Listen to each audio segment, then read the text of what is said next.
ಹಾಲು ಕೆಟ್ಟರು ಹಾಲು ಮತ ಕೆಡಲ್ಲ ಅಂತ ಹೇಳಿದ್ನಲ್ರಿ. ಅರಸನಾಲಯಕ್ಕೆ ಕಾರ್ಮೋಡ ಕವಿದಿ ಸೆಂಟ್ರಲ್ ಸ್ಟೇಟ್ ಎರಡೂ ಕಾದು ನೋಡ್ರಿ ಸಂಕ್ರಾಂತಿವರೆಗೆ.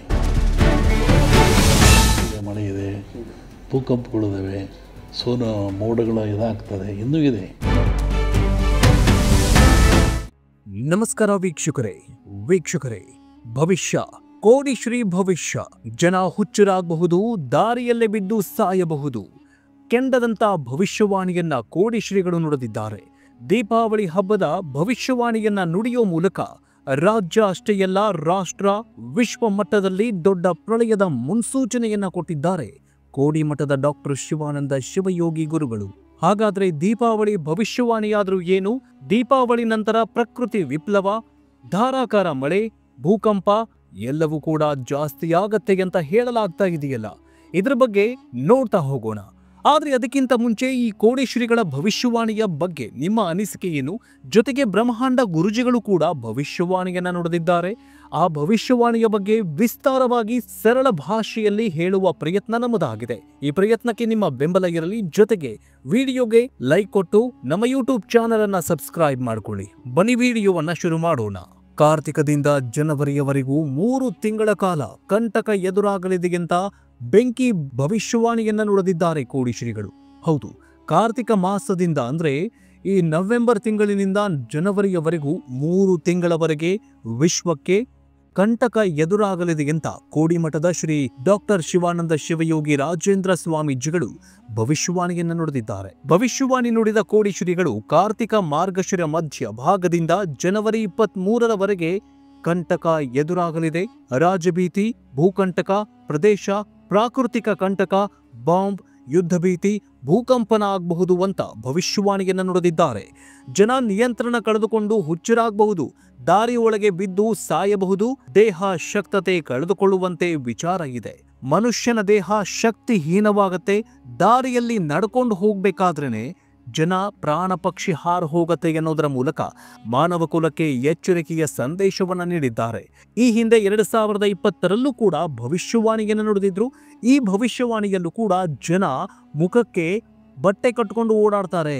2 ವರ್ಷ ಸಾವಿನ ಸುನಾಮಿ ಎದುರಾಗುವ ಸಾಧ್ಯತೆ ಇದೆ ಅಂತ ಭವಿಷ್ಯವಾಣಿಯನ್ನು ನುಡಿದಿದ್ರು.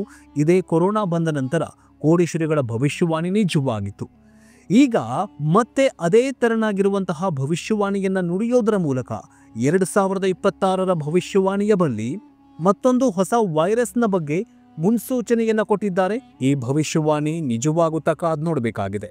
ಇನ್ನು ಪ್ರಕೃತಿ ವಿಪ್ಲವದ ಬಗ್ಗೆಯೂ ಕೂಡ ಭವಿಷ್ಯವಾಣಿಯನ್ನು ನುಡಿದಿದ್ದಾರೆ. ರಾಜ್ಯಭೀತಿ, ಭೂಕಂಟಕ ಪ್ರದೇಶ, ಜೊತೆಗೆ ಪ್ರಾಕೃತಿಕ ಕಂಟಕ, ಬಾಂಬ್, ಯುದ್ಧ ಭೀತಿ, ಭೂಕಂಪನವಾಗುವ ಸಾಧ್ಯತೆ ಇದೆ ಅಂತ ಭವಿಷ್ಯವಾಣಿಯನ್ನ ನುಡಿಯಲಾಗಿದೆ. ಇನ್ನು ಈಗಾಗಲೇ ಯುದ್ಧದ ಭೀತಿ ಮತ್ತು ಆರ್ಥಿಕ ಸಂಕಷ್ಟ ಈಗಾಗಲೇ ಎದುರಾಗಿದೆ. ಯುದ್ಧ ಭೀತಿ ಅಂದ್ರೆ ಭಾರತ ಪಾಕಿಸ್ತಾನದ ನಡುವೆಯೂ ಕೂಡ ಯುದ್ಧದ ಕಾರ್ಮೋಡ ಕವಿತಾಗಿದೆ. ಅಮೆರಿಕ ತನ್ನ ಪ್ರಾಬಲ್ಯವನ್ನ ಹೆಚ್ಚಿಸಿಕೊಳ್ಳುವುದಕ್ಕೆ ವಿಶ್ವದಲ್ಲಿ ಯುದ್ಧದ ಕಾರ್ಮೋಡವನ್ನ ಕವಿಯುವಂತೆ ಮಾಡ್ತಾ ಇದ್ದಾನೆ. ಇದೇ ಡೊನಾಲ್ಡ್ ಟ್ರಂಪ್. ಮೊನ್ನೆಯಷ್ಟೇ ಟ್ರಂಪ್ ಪಾಕಿಸ್ತಾನದ ಪ್ರಧಾನಿ ಶಹಬಾಜ್ ಶರೀಫ್ನ ಜೊತೆಗೆ ಮಾತುಕತೆ ನಡೆಸಿ ಶಹಬಾಜ್ ಶರೀಫ್ ನನ್ನ ಆತ್ಮೀಯ ಗೆಳೆಯ ಅಂತ ಹಾಡಿ ಹೋಗಲಿದ್ದಾನೆ. ಈಗ ಭಾರತ ಮತ್ತು ಪಾಕಿಸ್ತಾನ ಇದರ ನಡುವೆ ಈಗ ಅಮೆರಿಕ ಬಂದಿದ್ದು, ಭಾರತ ಮತ್ತು ಅಮೆರಿಕ ನಡುವೆ ಯುದ್ಧ ಕಾರ್ಮೋಡ ಅಂದ್ರೆ ಮುಸುಕಿನ ಯುದ್ಧಾಟ, ಮುಸುಕಿನ ಗುದ್ದಾಟ ಶುರುವಾಗುವ ಸಾಧ್ಯತೆ ಇದೆ ಅಂತ ಯುದ್ಧದ ಪೀಡಿತ ಪ್ರದೇಶಗಳಿಂದ ಬರ್ತಾ ಇರುವಂತಹ ಸುದ್ದಿಗಳಾಗಿವೆ. ಇನ್ನು ರಷ್ಯಾ ಮತ್ತು ಉಕ್ರೇನ್ ನಡುವೆ ನಡೀತಾ ಇರುವಂತಹ ಶೀತಲ ಸಮರ ಅಂದ್ರೆ ಡೈರೆಕ್ಟ್ ವಾರ್ನಿಂದ ಈಗ ಮತ್ತೆ ಕಾರ್ಮೋಡ ಅಂದ್ರೆ ದೊಡ್ಡ ದೊಡ್ಡ ಬಾಂಬ್ ಸ್ಫೋಟವಾಗ್ತಾ ಇದೆ. ರಷ್ಯಾ ಯುದ್ಧ ಭೂಮಿಯಿಂದ ಹಿಂದೆ ಸರಿತಾ ಇಲ್ಲ. ಉಕ್ರೇನ್ ಯುದ್ಧ ಭೂಮಿಯಲ್ಲಿ ಸಾಯ್ತಾ ಇದ್ರೂ ಕೂಡ ಸೋಲನ್ನ ಒಪ್ಪಿಕೊಳ್ಳುತ್ತಾ ಇಲ್ಲ.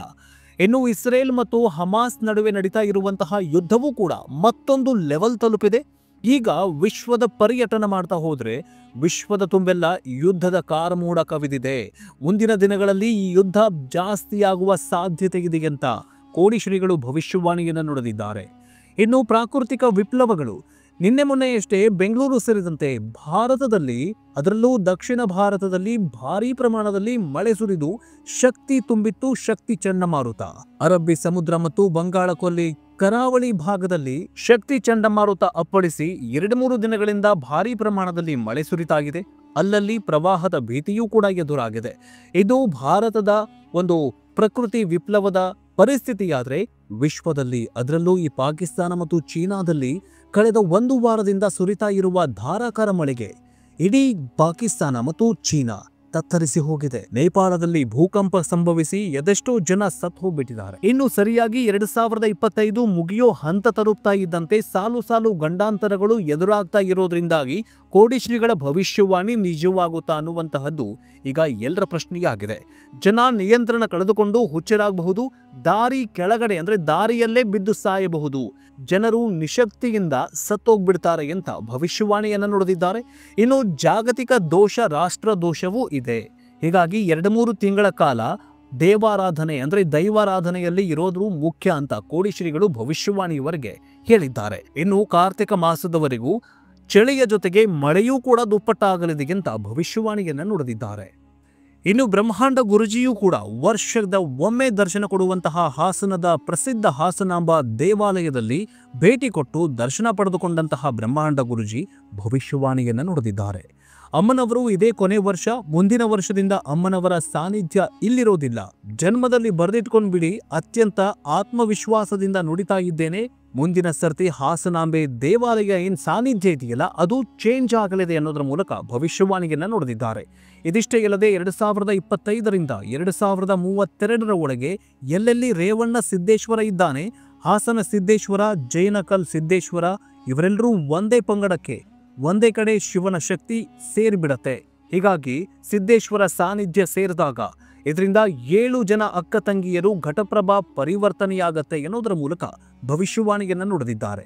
ಇನ್ನು ಹೆಂಗಸರೆಲ್ಲ ಖರ್ಚುಗಳನ್ನು ಕಡಿಮೆ ಮಾಡಿಕೊಳ್ಳಿ, ಮುಂದೆ ದುಡ್ಡು ಖರ್ಚು ಬೇಕಾಗತ್ತೆ, ಮಾಧ್ಯಮಗಳಲ್ಲೂ ಕೂಡ ಸಾಕಷ್ಟು ಬೆಳವಣಿಗೆಗಳು ಆಗತ್ತೆ ಎನ್ನುವುದರ ಮೂಲಕ ಮಾಧ್ಯಮಗಳ ಬಗ್ಗೆಯೂ ಕೂಡ ಭವಿಷ್ಯವಾಣಿಯನ್ನು ನುಡಿದಿದ್ದಾರೆ. ಇನ್ನು ಬ್ರಹ್ಮಾಂಡ ಗುರುಜಿ ಪ್ರಕಾರ ಗುರುಗ್ರಹದ ಅಂದ್ರೆ ಬೃಹಸ್ಪತಿ ಸ್ಥಾನ ಬದಲಾವಣೆ ಮತ್ತು ರಾಹು ಕೇತುಗಳ ಸಂಚಾರ ಮುಂದಿನ ಕೆಲವೊಂದಿಷ್ಟು ತಿಂಗಳುಗಳಲ್ಲಿ ಜನಜೀವನ ಅಸ್ತವ್ಯಸ್ತದ ಗಂಭೀರ ಪರಿಣಾಮ ಬೀರುವ ಸಾಧ್ಯತೆ ಇದೆ ಅಂತ ಭವಿಷ್ಯವಾಣಿಯನ್ನು ನುಡಿದಿದ್ದಾರೆ. ಅದರಲ್ಲಿ ಆರ್ಥಿಕ ಅಸ್ಥಿರತೆ ಕಾಡುವಂತಹ ಸಾಧ್ಯತೆ ಇದೆ. ವ್ಯಾವಹಾರಿಕ ವಲಯದಲ್ಲಿ ಅನಿಶ್ಚಿತತೆ ಅಂದ್ರೆ ಆರ್ಥಿಕ ಬಿಕ್ಕಟ್ಟು ಎದುರಾಗುವ ಸಾಧ್ಯತೆ ಇದೆ ಅಂತ ಬ್ರಹ್ಮಾಂಡ ಗುರುಜಿ ಭವಿಷ್ಯವಾಣಿಯನ್ನು ನುಡಿದಿದ್ರು.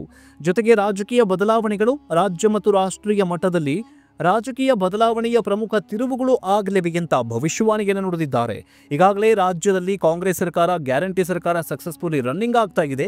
ಆದರೆ ಕೇಂದ್ರದಲ್ಲಿ ಮೋದಿ ಸರ್ಕಾರಕ್ಕೆ ಮೋದಿಯವರು ರಾಜೀನಾಮೆಯನ್ನು ಕೊಟ್ಟು ತಮ್ಮ ಕುರ್ಚಿ ಖಾಲಿ ಮಾಡಿ ಬೇರೆಯವರಿಗೆ ಹೊಸವರಿಗೆ ಪ್ರಧಾನಿ ಹುದ್ದೆಯನ್ನು ಕೊಡ್ತಾರೆ ಎನ್ನುವಂತಹ ಭವಿಷ್ಯವಾಣಿಯನ್ನ ಇದೇ ಬ್ರಹ್ಮಾಂಡ ಗುರುಜಿಯವರು ನುಡಿದಿದ್ರು.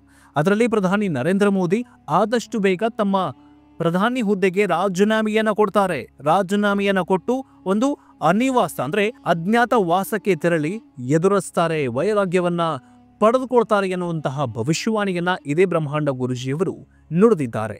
ಇನ್ನು ಹೊಸ ರೋಗಗಳು, ವಿಚಿತ್ರವಾದ ಆರೋಗ್ಯ ಸಮಸ್ಯೆಗಳು ಹೊರಹೊಮ್ಮುವ ಸಾಧ್ಯತೆ ಇದೆ. ಹೃದಯ ರೋಗ, ರಕ್ತದೊತ್ತಡದ ತೊಂದರೆಗಳು ಹೆಚ್ಚಾಗುವ ಸಾಧ್ಯತೆ ಇದೆ.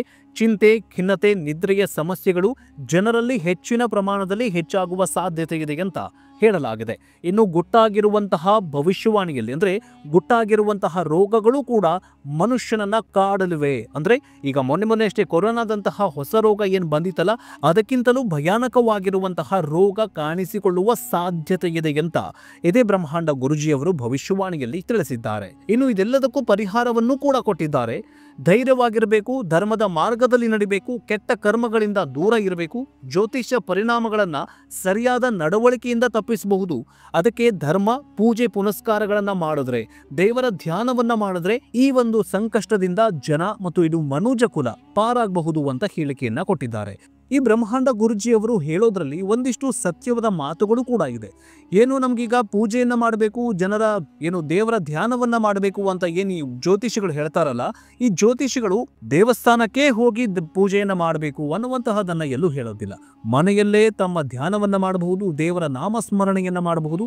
ಆ ದೇವ ಕ್ಷೇತ್ರಕ್ಕೆ ಹೋಗಬೇಕು, ಆ ಕ್ಷೇತ್ರದಲ್ಲಿಯೇ ನೀವು ಹೋಮ ಹವನ ಮಾಡಬೇಕು, ಪೂಜೆ ಮಾಡಬೇಕು ಅನ್ನುವಂತಹದ್ದು ಎಲ್ಲೂ ಕೂಡ ನಮ್ಮಲ್ಲಿ ಇಲ್ಲ. ಆದ್ದರಿಂದ ಮನೆಯಲ್ಲೇ ಕುಳಿತುಕೊಂಡು ಈಗ ರಾಯರ ಆರಾಧನೆ ನಡೀತಾ ಇರುತ್ತೆ, ಅಥವಾ ನಾವು ರಾಯರ ಅಂದ್ರೆ ಈ ಮಂತ್ರಾಲಯಕ್ಕೆ ಹೋಗೋದಕ್ಕಾಗೋದಿಲ್ಲ, ಮನೆಯಲ್ಲಿಯೇ ರಾಯರ ನಾಮಸ್ಮರಣೆ ಮಾಡಿದ್ರೆ, ಮನೆಯಲ್ಲಿಯೇ ಗುರುಗಳ ಒಂದು ನಾಮಸ್ಮರಣೆ ಅಥವಾ ಪೂಜೆ ಪುನಸ್ಕಾರಗಳನ್ನು ಮಾಡಿದ್ರೆ ರಾಯರು ನಿಜವಾಗಲೂ ಒಲಿತಾರೆ ಅನ್ನುವಂತಹದ್ದು ನಮ್ಮ ಶಾಸ್ತ್ರ ಹೇಳುತ್ತೆ. 12 ಜ್ಯೋತಿರ್ಲಿಂಗ ದರ್ಶನ ಮಾಡಿದ್ರೆ ನಮಗೆ ಪುಣ್ಯ ಸಿಗತ್ತೆ, ಗಂಗಾ ಸ್ನಾನ ಮಾಡಿದ್ರೆ ನಮಗೆ ಪುಣ್ಯ ಸಿಗತ್ತೆ. ಅಥವಾ ಈ ಮೊನ್ನೆ ಆಯ್ತಲ್ಲ ಈ ಗಂಗಾ ಸ್ನಾನ, ಈ ಮಹಾ ಕುಂಭಮೇಳದಲ್ಲಿ ಕೋಟ್ಯಾಂತರ ಜನ ಹೋದ್ರಲ್ಲ.